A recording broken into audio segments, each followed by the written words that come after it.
Hello, everybody. Welcome. Thank you for joining us for the Yama and Niyama of Cultural Appropriation with Indu Arora and Dr. Ananda Balayogi Bhavanani.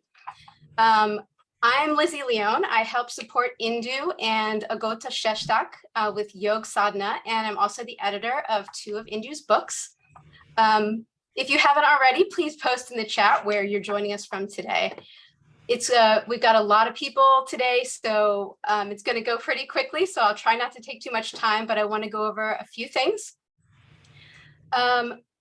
We have two really knowledgeable, insightful people speaking today and a really short window of time. So if you need to leave and we run a little bit over, just know that you'll have the replay in your inbox in just a couple of hours. And that replay will also have the transcript with it.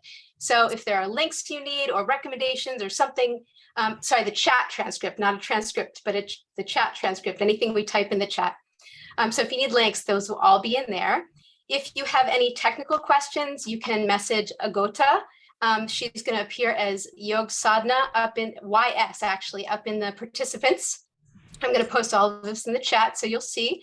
And I know that Indu and Anandaji would love to cover more questions than we have time for today. So I'm going to include the Google form. So if you have further questions, they'll have the opportunity to address those questions in future communications.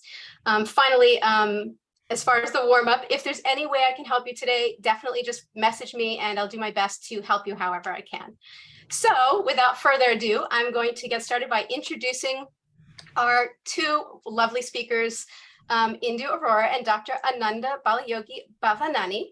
Yogacharya Dr. Ananda Balayogi Bhavanani, is director of the Institute of Salutogenesis and Complementary Medicine, ISCS, and professor of yoga therapy at Sri Balaji Vidyapith University in Pondicherry.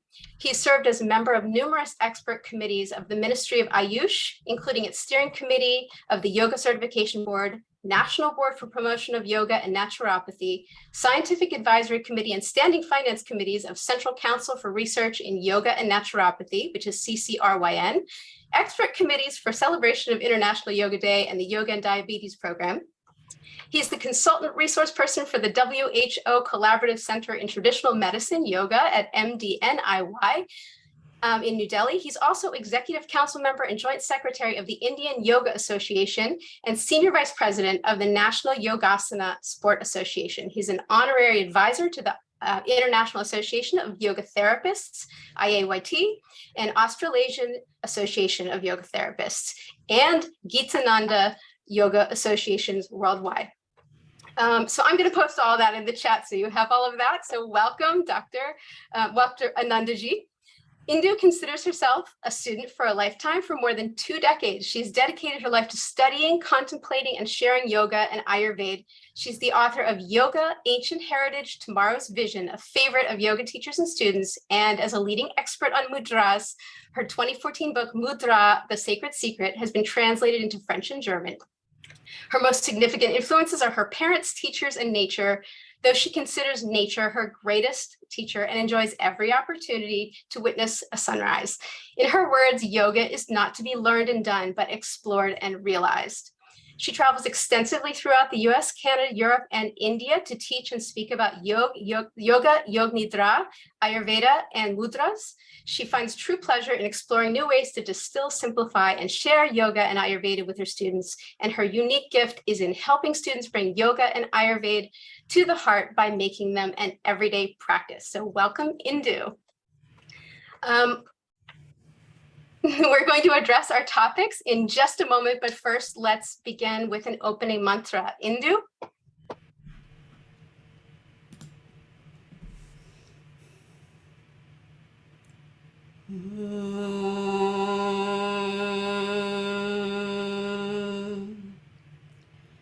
Gurur Brahma, Gurur Vishnu, Gurur Devo Maheshwaraha, Gurur Sakshat Para Brahma, Tasmai Shri Gurave Namaha.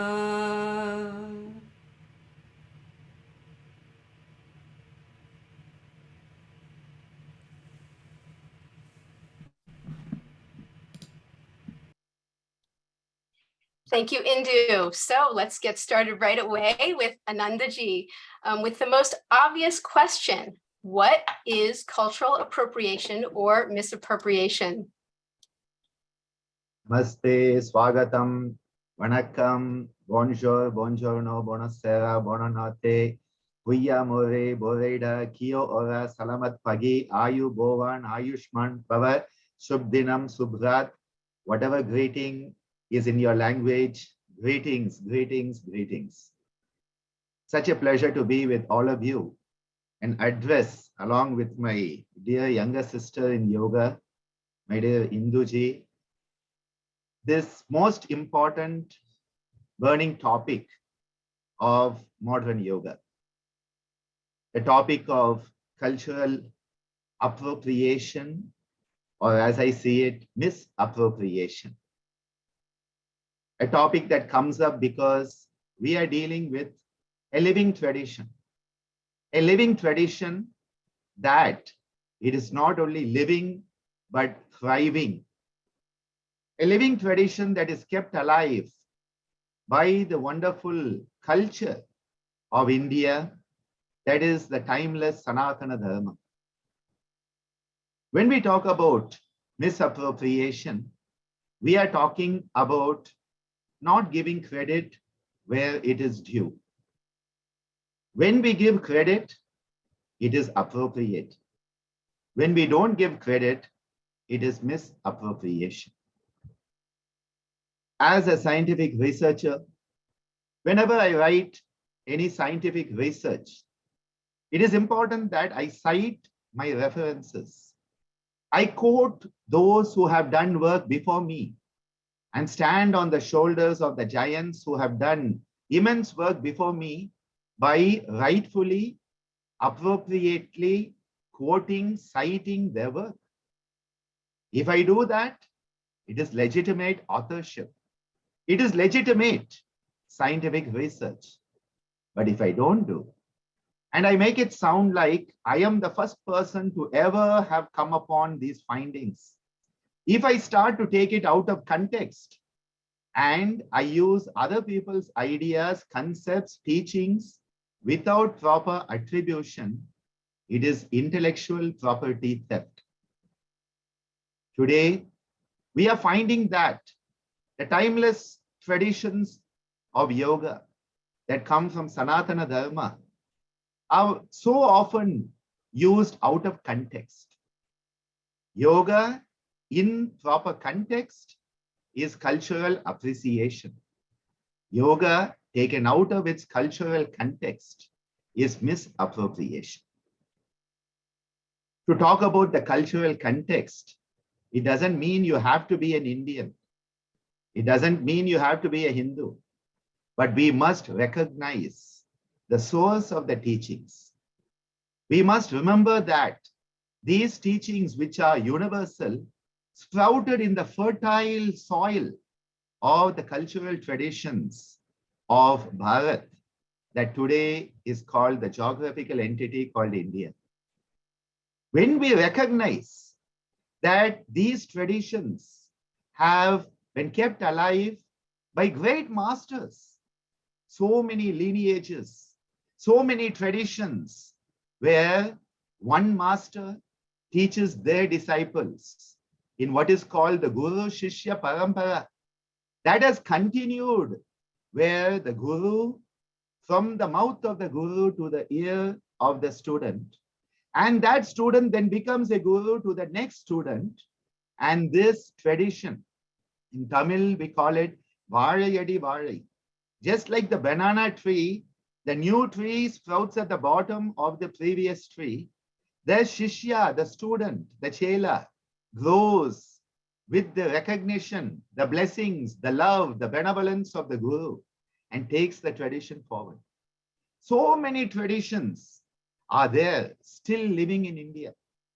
India is a living museum, and you'll see in India everyday life that you would expect to be in a glass chamber in some museum in different countries. It is still living. It is not dead. It is not buried. It is not mummified.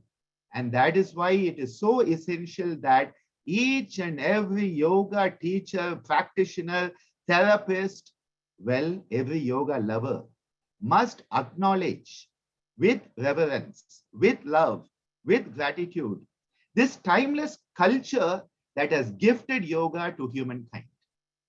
As our Prime Minister Narendra Modi often says, yoga is the greatest gift of India to humanity. It is a gift. We should utilize the gift in the appropriate manner. And we should never forget where it has come from. When we acknowledge the source, it is cultural appreciation. When we fail to recognize and acknowledge the source, it is cultural misappropriation, which is intellectual property theft. I stop there and give over to my dear Induji. Thank you, Indu.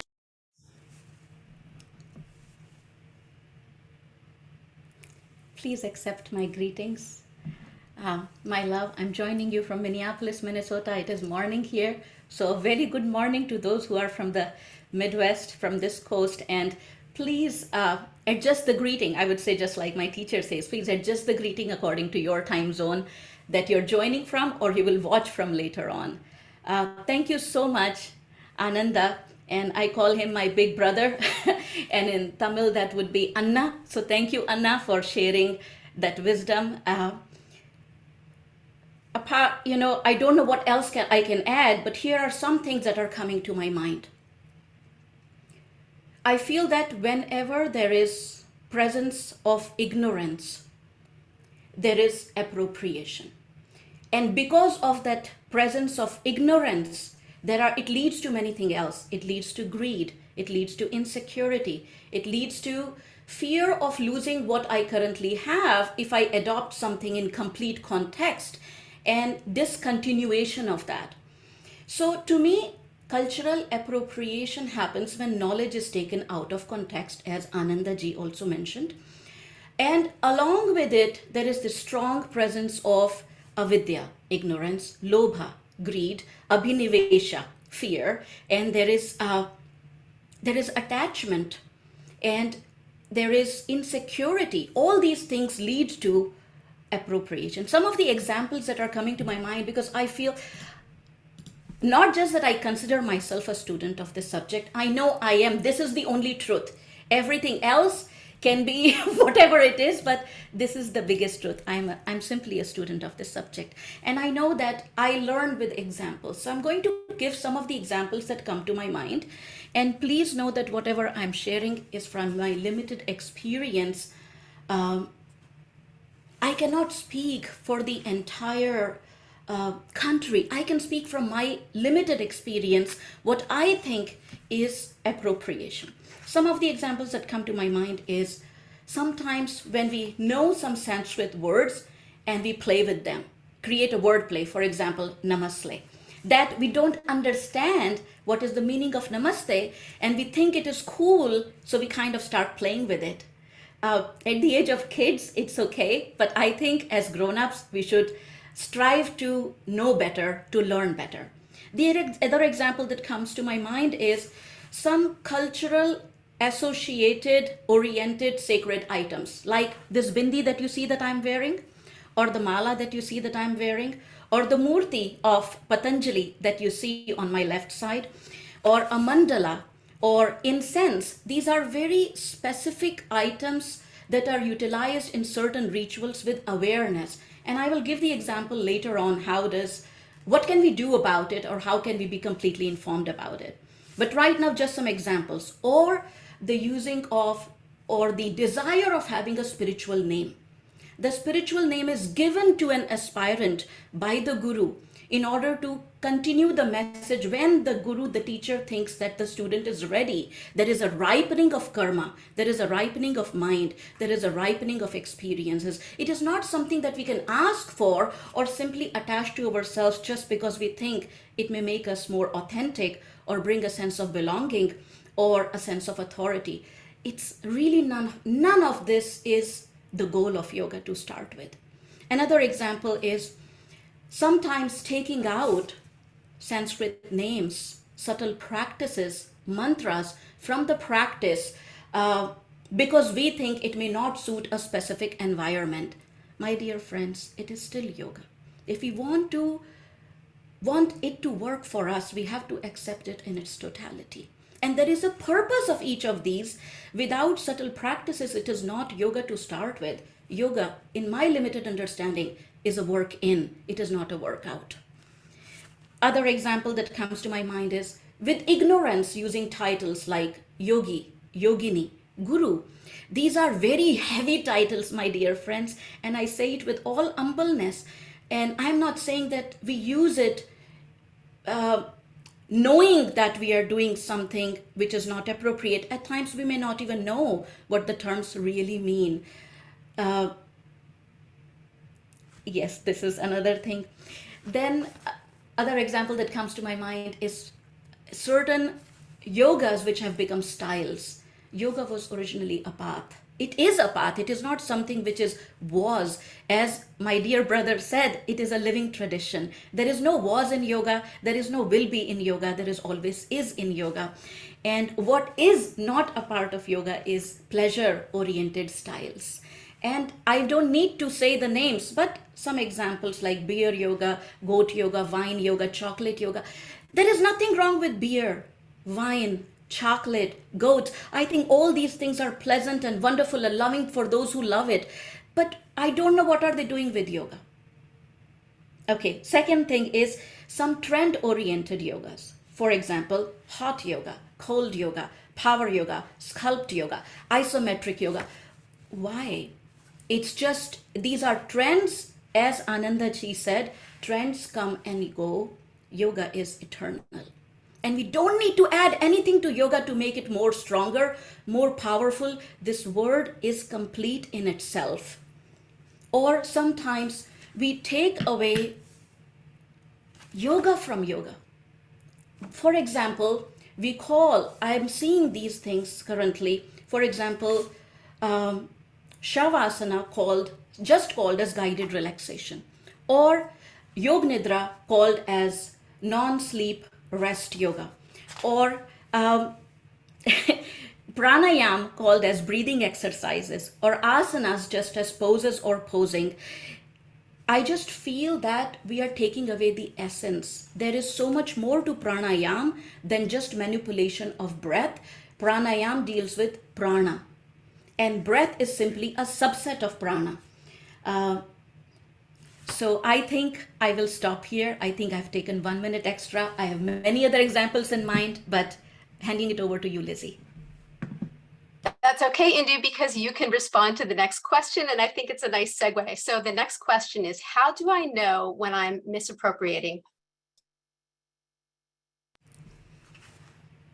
When we start simply complying and we lose our curiosity, we just become absolutely comfortable with where we are and we stop digging in. That is when any student, any sincere seeker should know that they are not only stagnating their growth, but somewhere they have started appropriating it. Yoga is an endless journey.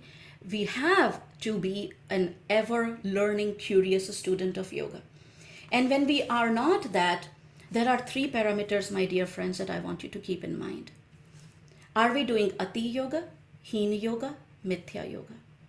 Ati Yoga. One example of Ati Yoga is when we don't know how much of asanas are enough. When we overdo a certain practice thinking that more of it is better, it doesn't work with yoga. In fact, yoga is a practice of moderation, centering, balance, and not of any extreme of overdoing or non-doing and exaggeration. Or because we think we associate yoga with certain things. For example, we at times associate yoga with incense, or we associate it with mala, or we associate with a specific color or with a specific dot. And we think that if I do not do that, I'm not a sincere student of yoga. All you need to wear, my dear friends, is sincerity, dedication. These are the hallmark of a yoga aspirant. Not a bindi, not a scarf, not incense, not mandala. In fact, what we need to observe is, are we overdoing something in order to overcompensate? In a yoga, really, as per some of the texts that I'm aware of, the if the environment in which we practice yoga, it should be clean. And clean and hygienic means there should not be overstimulus in the environment. It is good to light an incense first thing in the morning if it brings you to that space of devotion, dedication, humbleness. Wonderful, and it has a value. But imagine if you're going to work on pranayam and you have the incense on. It's ati yoga. It's not just ati yoga, which means too much connection with the stimulus, but it is also mithya yoga. It is incompatible. Another example of another way in which appropriation may happen is hina yoga. Hina means when there is less contact with the stimulus or less contact, in this case, with knowledge. For example, completely taking away subtle practices and only focusing on asana, mudra, mantra, pranayam, yoga nidra, dhyana, meditation, swadhyaya, studying and contemplating upon the texts. These are, in my limited awareness, more important and essential limbs of yoga than asana. And at times we think that if I am not able to practice asana due to some situation, condition, just age, we think I cannot do yoga. Asana is just like the word begins with A, it's the A of yoga. It is not the end of yoga. And in fact, no meditation is complete without an asana. In any meditation, you are sitting in an asana. In any meditation, your breath has to be calm in order to connect with the mind. That is the meaning of pranayam, not just the mimicking of techniques. And then there is mithya yoga. For example, at times I observe this, and please understand that I'm sharing from my limited awareness. At times I see that some people holding mudra in any asana and posing on social media. That is mithya yoga. That is incompatible. That is, understand the meaning of mudra. What is the meaning of mudra? Does it go with the asana? There are so many kinds of asanas, spanda, nishuspanda, there are vyayam asanas, chikitsa asanas. There is so much variety. What are you doing? What are we doing? I don't mean to say you. What are we, the students, the seekers of yoga, doing? How is it going to interact with the practice? Is it going to bring a compatible, conducive result? Or it is just for the sake of doing? In yoga, in my limited awareness, everything has to be purposeful. Everything, and not just because, not out of creativity, not to kill boredom. It has to have a purpose. And my dear friends, the purpose of yoga is yoga. That is it. And are you teaching something that you have just learned? Then it is appropriation. Take time, digest it, understand it, realize. And then when you feel that you've got at least something, then share, because that sharing will be effortless. Let there be the ripening of understanding. My teacher used to say that have two stomachs like the cow, that learn, and then bring it back and digest it, chew upon it. Then we will get the essence of the teachings. And more than anything else, when we have to constantly check in with ourselves. Why are we doing what we are doing? The reason some people become teachers of yoga is out of only one desire, that is walking the path of dharma. For me, it is simply repaying the debt of wisdom that has been shared so effortlessly by my teachers. It is my dharma to share, not to teach. I wouldn't even call teaching. It is simply sharing, because I'm walking right with you on this path as a student. Lizzie. Thank you, Indu. Anandaji? Now, I could listen to you for hours and hours, Indu. That was just so beautiful and from the heart. I resonate with your expression of dharma, because dharma is the fundamental aspect of human life. And dharma is when we realize we are here to live as human beings, not as subhuman doings. We are here to strive to become humane beings and manifest our divinity. And anything that allows us to live our dharma, anything that allows us to grow in our humane qualities and manifest divinity is to be accepted with open arms and an open heart. When we talk about misappropriation, I think one of the key places that we can be aware it is happening is when we claim that we are the first to invent something. Because yoga is a timeless tradition, it is as infinite as the universe. And to have an ego-based, ignorance-based, avidya-based, asmita-based, raga-based, klesha-based, feeling that I have invented something new in yoga. I think this is a classic case of misappropriation. Because you cannot invent anything in yoga, you can only discover it. Because it is like a small kid going into the room and finding different toys and playing with those toys. As a small child, we should have that childlike innocence, my father used to say. Be childlike, not childish, but childlike. And we explore life because all life is yoga. Yoga and life are synonymous. So it's going to be there every place you look. You look in your relationships, you will find yoga. You look in your workplace, you will find yoga. You look in the people who you love, you will find yoga. You look in people who you hate, or if you don't hate anybody who hate you, you will still find yoga there.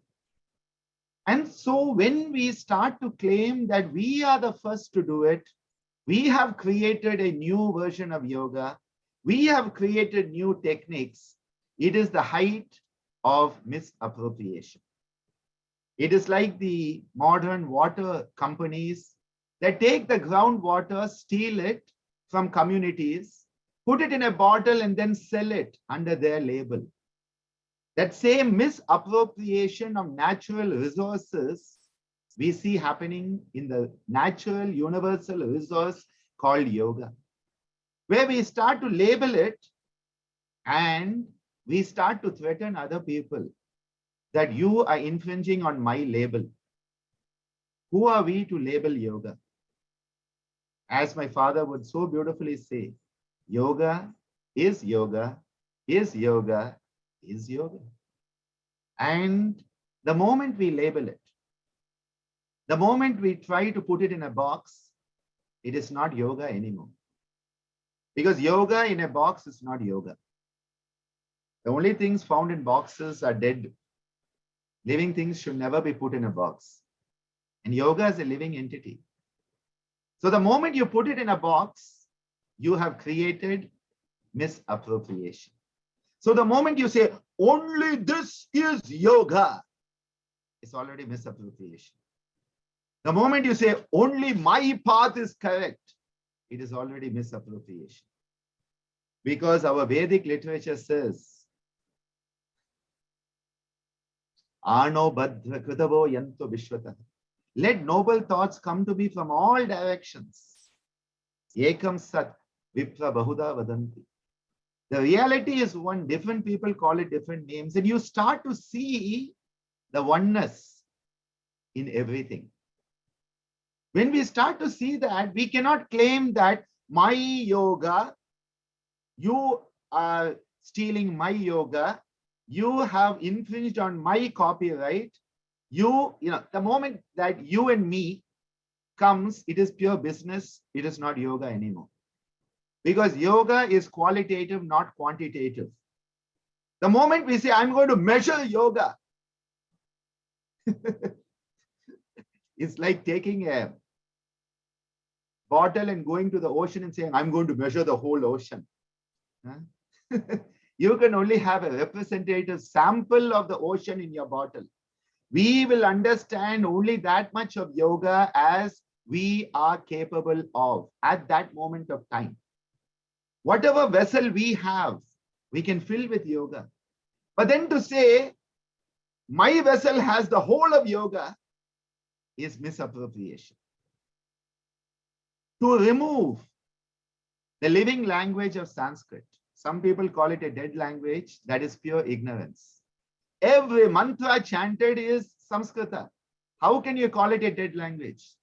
Every Indian temple is chanting that beautiful language. It is part of our music, it is part of our art. And then people have the audacity to call Sanskrit a dead language. Sanskrit, or rather Samskrita, is the technical language of yoga. Now, as a medical doctor, I have to call the liver, the pancreas, the brain, the brain. I cannot go around saying, you know, that jelly-like thing in your head. I have to call it the brain, okay? I cannot say that funny potato, sweet potato shaped structure in your stomach. No, I have to call it the pancreas. I have to call it by its legal, scientific, legitimate name. Similarly, when we practice and live yoga and share yoga, we must use the scientific terminology, the technical language of yoga, which is Samskrita.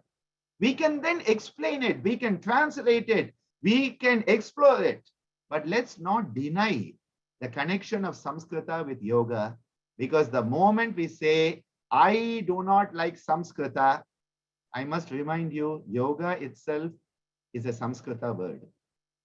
And so if somebody doesn't want to use Samskrita, they should not use the term yoga. Call it exercise, and then Indu and I will not, come your side at all. It is your domain.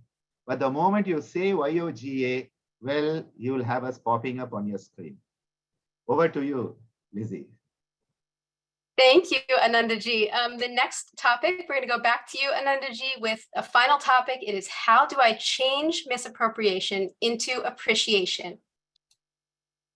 The moment we acknowledge the source, the moment we quote the reliable testimony of the traditions, the moment we understand that we are a link in the chain and not the big thing, that is very important.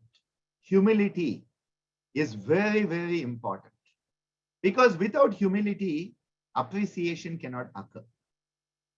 Humility is important. Gratitude is important.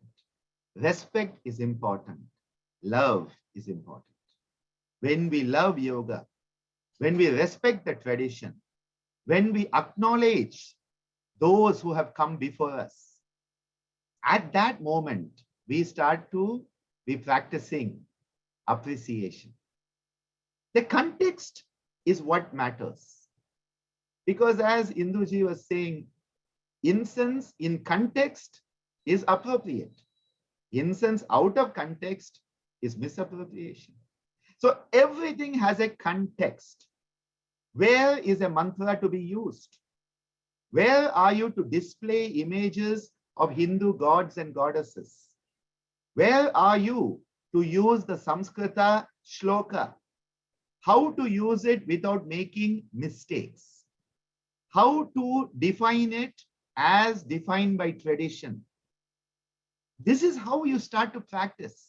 And for that, until and unless we have humility, until and unless we realize that we are always to have a beginner's mind and heart, we should have that inquisitive nature of a child. And even now, whenever I see a new word, whenever I find a new concept, you approach it and you say, wow, what is this? Let me learn some more. Let me find legitimate authorities and acknowledge the source from where those teachings are coming. And the moment I do this, it starts to become cultural appreciation.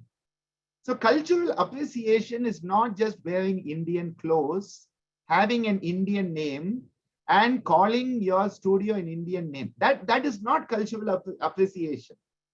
Cultural appreciation is in how you live it, not the external paraphernalia.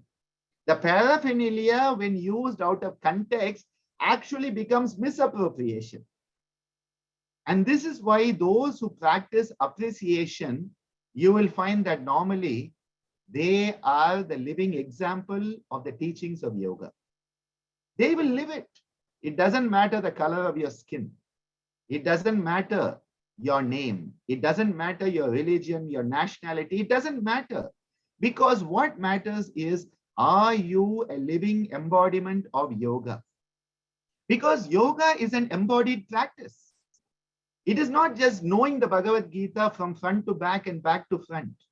It is not just being able to quote Maharishi Patanjali and say, verse 3.33 says this. No, that anybody can learn and memorize and misuse, because it's just a matter of the intellect. It is just a matter of using our cognitive capacities. But have we attuned to the spirit of yoga? That yogatma is what we have to connect to. That spirit of yoga, which is infinite. And when you connect to it, the joy that comes in your heart, even as I speak, I have goosebumps, because you connect to that source which is called yoga. And that is why I say yoga is our divine mother. How we would love our mother, how we respect our mother, how we wish to serve our mother, and how we realize that our mother is always greater than what we are, because she has given birth to us. We acknowledge from where we have come, and we continue to take it to the next generation. We don't say the buck stops with me. We say the responsibility stops with me, but then I share the responsibility in a responsible manner with those who choose to be responsible for the future. So you understand your place in the bigger scheme of things.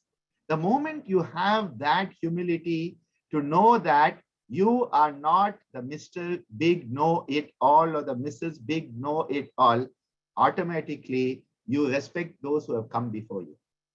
Behind me, you will see images of my father and mother. Those who have enabled me to have this physical incarnation and also grow into the family of yoga.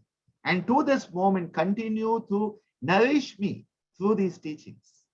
When I understand I am not the big cheese, I am only a tool of the teachings, then it becomes cultural appreciation. But the moment you say, me, I have done it, automatically the energy gets cut. And the moment the energy gets cut, it becomes lifeless, it becomes dead. And then we call it Jada Yoga, dead yoga, which is the mortified yoga that you often find these days. Yoga is living. And to live means to constantly adapt. And when we can live yoga, we will understand the fluctuations, the waves going up and down, and we will start to move with the flow, because we and yoga will be one. Over to you. Thank you, Anandaji. Indu? Thank you so much, Anandaji, for sharing all of that. This is, I'm going to rewatch and contemplate upon so many things that you shared. But I'm going to share the very little that inspires me, and I hope that inspires you too. Anandaji shared, the question is how to transform misappropriation into appreciation. And I'll go back to the very beginning where I shared that ignorance is the root cause. Ignorance, greed, insecurity, fear is the root cause. So that ignorance has to be transformed into the desire for learning more, but not from a place of restlessness, not from a place of just riding the wave of trend, not from a place that my friend is joining this program and I should do too, but from a place of getting in touch with yourself. What is my desire? What do I want to study? Where am I?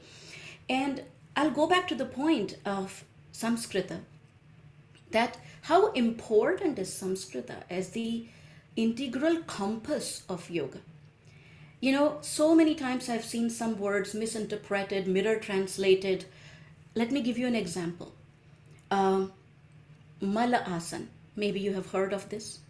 And Mala Asan is the squatting position. Give me a nod, write Y or N in the chat if you know of this term, Mal Asan, and you have heard about it as squatting pose. I see the answers coming in. And it is translated as, my dear friends, garland pose. Now, let me tell you the nuances, just a little nuance of Sanskrita. Mala means feces. And mala could be the mala that I'm wearing, could be the mala like this, which is used for japa, where all the 108 beads are the same, versus this mala is different. It can be for balance of doshas, it can be a reminder, it can be something just for beautifying aesthetics, but there is a difference between just any garland and feces. So it is mala, which is garland, versus mala, which is feces, which is the squatting pose. This is mistranslation, not even mirror translation. Second thing, for example, the Gomukh Asan, which is mirror translated as cow face pose or cow head pose. Now, mirror translation, okay, that's correct. What I'm trying to say is we should not stop where we are. Maybe I am now curious about Sanskrit and now I'm learning some words and meaning, and now I started saying Gomukh Asana, but actually it is Gomukh Asan, not Asana. And now I'm learning that, okay, Gaumund means cow and Mukha means face. So I'm saying that, but this is also half knowledge. We need to keep moving on. Gaumukha is a sacred place in India. Gaumukha is the birthing place of the river Ganges. And there are 4 such, and anything that is outside is inside. Such sacred confluence points are there in our body. They are called marma points or marmani. There are 4 such points which are called the points of water metabolism, or the beginning of the flow of fluids, or those points which calibrate the flow of fluids. 2 in the mid upper arm and 2 in the mid thighs. They are called Urvi and Bahavi. Urvi in the thighs and Bahavi in the upper arm. Lizzie, if you can please type these names in the chat, Marma in the name.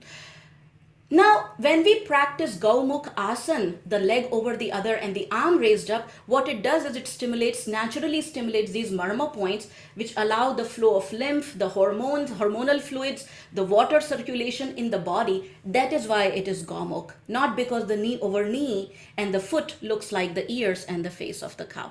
What we are losing is the heart of yoga, my dear friends. I just hope that whether you call yourself a yoga therapist, yoga practitioner, yoga teacher in training, it doesn't even matter. If you have lost curiosity to study more, we have lost yoga. And there is so much richness in it.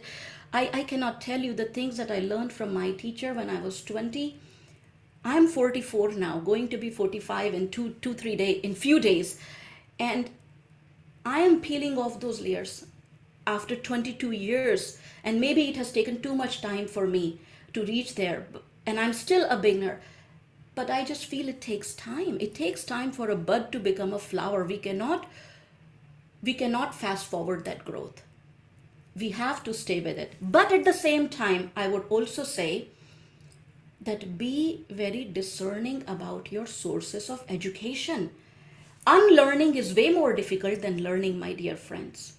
And when we learn from sources which may not be themselves steeped into the knowledge, as Anandaji says, yoga is embodied wisdom, then we may be learning from someone who has just memorized and is just mimicking or have not lived yet. Please be discerning. Would you go now? Again, please, just an example, please understand it in context. I'm sharing it with all humbleness just to see that if that adds to what I'm trying to mention. What if someone needs a surgery? Would you go to someone who says that I'm going to do free surgery for you? 1. Would you go to someone who will say that I'm going to read the manual while I perform the surgery? No, you would prefer to go to someone who has done it several times, who is established in that. Now, I know it is a very raw example, but the way I look at yoga is it is peeling off layers. It is a kind of surgery. It is going in right to your soul. And what we may eat, like the foods that we eat or the drinks that we take, maybe we can detox that out of our system. And that also takes a lot of work. But the knowledge that we absorb, it becomes a part of our identity. It becomes a part of our aham. It becomes a part of who am I. It becomes a part of us, and it's very difficult and painful at times to let it go. So as a student of this subject, I would suggest that please be very discerning. Do your due diligence. We simply accept people who call themselves at times, self-proclaim themselves as guru, and we accept them as guru because someone is proclaiming that. As a students, we have a certain responsibility, and that is to research our sources and first search our soul. Do I really want to study this? And whom do I want to study with? And I think that will put us on the path. And the second thing is, I think what yoga is becoming, we have tasted a little bit of it. We know how beneficial it is. We know how it speaks to the soul, how it brings contentment, a little bit of stillness, calmness. We have tasted that. And I think what we are trying to do is, hey, come here. Have you tasted it? Try this. Okay, maybe, we are ushering, calling, and people in, yogis, yoginis, rishis, rishikas. They never did that. They were where they are until the seeker is ready to search it out themselves. Now, I know the times have changed. Please don't get me wrong. I know the times have changed. We cannot go searching for rishis and rishikas, although we can. We cannot go searching for yogis and yoginis, although we can, to those caves. But what we can do is be mindful and not operate from this feeling, from this understanding that I have to sell yoga to an institution. I have to sell it. I have to bring it to this place. Because every place, just like yoga ashram, yoga studio, they have their rules, and as it should be. And in order for something to become a part of that, it has to adapt according to that. But if that means leaving its sacredness, losing its philosophy, losing its roots, what are we really doing? What are we really doing? Yoga is and was and shall be. I do not worry about the future of yoga. It was there before me. It will be there after I'm long gone. It is eternal. We don't have to safeguard yoga. We just have to live the path with truth, with integrity, with sincerity, as a seeking mind. And we don't have to name our classes fancy so that we can invite or attract more students. What we are looking for is seekers, not just participants. Yoga is not looking for anything. We are looking for yoga. But I just feel that let's just be a sincere student and be in it for the long haul. It is not just a lifetime, but several lifetimes pilgrimage, tirtha, journey. Not just a teacher training, not just something that is defined by the number of hours. Please be in it for a lifetime and go through that tapas, not that workout sweat, but internal sweat. Give internal inversion, internal twist to your mind so that it blossoms, it opens up. Be ready for that tapasya, because that's what it requires. And the results are blossoming. So please accept my namaskar. It's absolutely okay to say namaste at the beginning and the end. There are several kinds of namaste. It's okay to say it at the beginning and the end. This is one of the ways we connect to the culture. If I have to travel to a different country tomorrow, my first curiosity would be how to say hello there, how to say what is your name. It is okay to say namaste. This is another. Let's not create fear, hierarchy. Let's not create dependency in yoga. Let's operate from a place of knowledge. It's okay to say namaste, as long as we understand that it also has a spiritual context apart from being a greeting. So with that, I fold my hands and say namaste. I appreciate your curiosity. Lizzie. Oh, wow. Thank you guys both so much. This has given my second cow stomach lots to chew on and digest. I'm assuming all of you are probably feeling the same way who are out there or watching it later. It would be great to take just a couple minutes for each of you, beginning with Indu, please, to speak about how to stay in touch with you and what is upcoming for you. Lizzie, please remind me, what did you say the first thing? I'm sorry, could you tell us how to stay in touch with you and what is upcoming? What's on the horizon in the way of classes or something, anything we should know about? You can go to my website, yogsadhana.com. Lizzie, if you can write down the name. This is the name given to me by my teacher. When I was 20, she told me to start walking the path of yoga, although I actually thought someone pulled a carpet under my feet. I did not know how to begin or where to begin. But I have to stay true to that Guru Dakshina. This is my offering to her, yogsadhana.com. That is where you will find all the upcoming programs. There is one on Gayatri Mantra Mudras. If mantra and mudra are some things that call you and you would like to know more, it's in September. Please look it up. And also Yog Nidra coming up next year in February 2022. Both will be held online. And we can connect, it's modern times, we can connect on Instagram. And if you would like to stay updated for upcoming programs, there is a newsletter. And I think Lizzie will post these links in the chat. It would be wonderful to stay connected with you. But first, let us stay in touch with ourselves. That is the most important thing.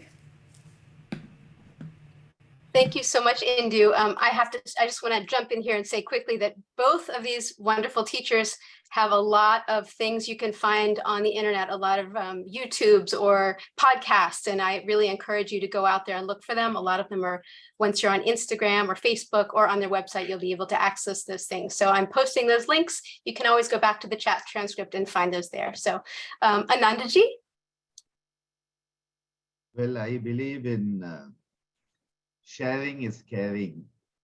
And so over the last many years, I've been sharing, but especially during the pandemic, that sharing has become a regular habit. And there's a lot of stuff on the YouTube, a lot of stuff on Facebook. Slowly, I'm getting used to Insta because that's the younger generation says I should be there. And they say nobody goes on Facebook these days. That's their opinion. So I like to work with my kids, of course. And we have restarted our in-person training at the ashram. Currently, we have a 21-day program in Yoga Chikitsa where we are having a lot of fun.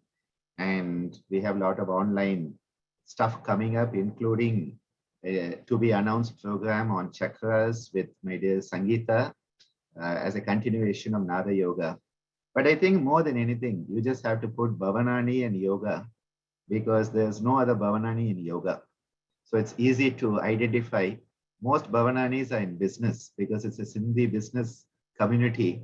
And I think I must be a rare Bhavanani who doesn't have a business gene because I believe in copy left and not copy right. So you'll find a lot of stuff out there that can be shared freely. And I believe that the more we can reach with the traditional knowledge, the more we can help each other to grow because we are here for each other. We are not here just to satisfy our ego. We are here for each other. And the more we start to realize that, the more life becomes fulfilling. So you're welcome to connect wherever you connect. And even if you don't connect, we already connected through the Akash. So even if you don't know it, we're already connected. Thank you both so much.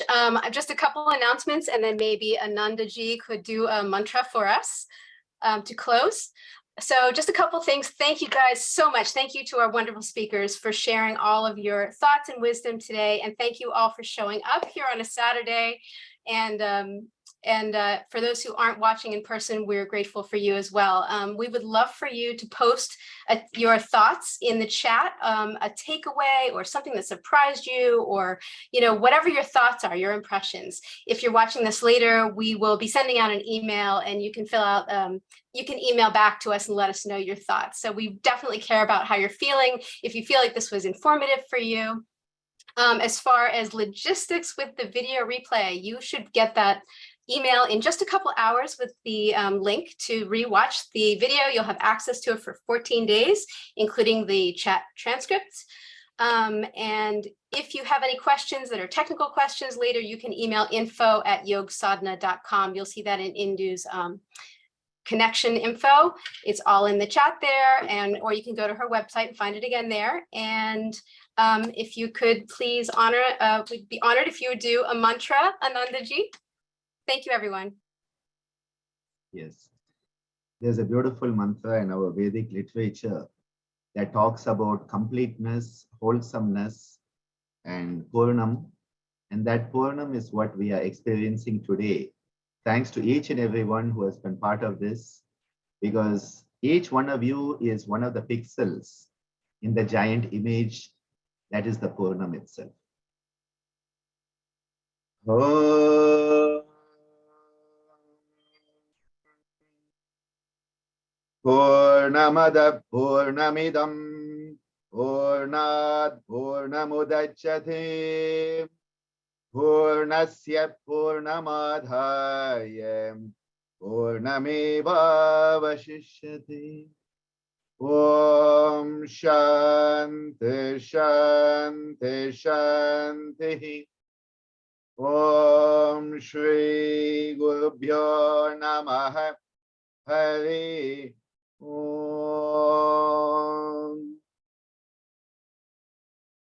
Dhanyavad. Thank you. And see you all whenever we meet next. Thank you so So much love and gratitude to all of you.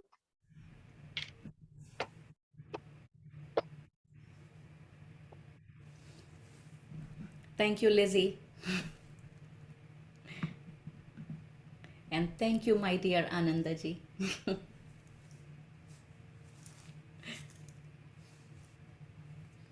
And I see so many familiar faces. This is wonderful to see those of you who switched on the camera. It's wonderful to see your smiling faces, your curious faces, and those who could join the live stream. And if you're going to watch it later, please, thank you so much for your time and your sincerity and your curiosity.